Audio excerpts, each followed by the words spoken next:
তো বন্ধুরা তোমাদেরকে একটা নতুন আজকে আমি বস্তু দেখাবো, নিজে আমি তৈরি করেছি। তো ডিম দিয়ে মানে কেমন করে মুরগির বাচ্চা ফুটায়, ঠিক আছে, ডিম দিয়ে তো আমি নিজে তৈরি করা। তো তোমাদেরকে দেখাচ্ছি, ভিডিওটা দেখতে পাবো, ঠিক আছে। এই যে দেখাচ্ছি, এটা দেখতে পাচ্ছ একটা গাবলা, এটা ঠিক আছে, একটা অনেক বড় একটা গাবলা, প্লাস্টিকের গাবলা।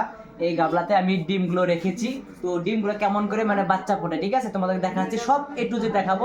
তোমরা নিজে এই ভিডিওটা ঘরে করতে পারবে, কেননা আমি এটা বাস্তবতা করলাম। তো আমি এখান থেকে সাকসেস হবো জানি এখানে 100%। তো তোমাদেরকে দেখাচ্ছি কেমন করে করবো, দেখতে থাকুন আমার এটা। হ্যাঁ,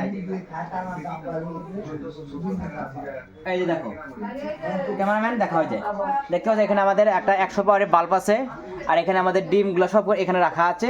আর নিচে যে এগুলো দেখতে পাচ্ছি ওইটা কিন্তু আমাদের ধানের ছোকলা, এটা ঠিক আছে। তো এখানে ডিমগুলো রাখছে, আর এখানে মার্ক দেওয়া আছে, কেননা আজকের দিনটা এই মার্কগুলো এই সিস্টেম থাকবে, কালকে আবার আমরা ওই পৃষ্ঠে দিব, মানে মার্ক যদি না করে আমরা ধরতে পারবো না, ঠিক আছে। তো এইভাবে আমরা মুরগির ডিমগুলো দেওয়া আছে এখানে, ঠিক আছে।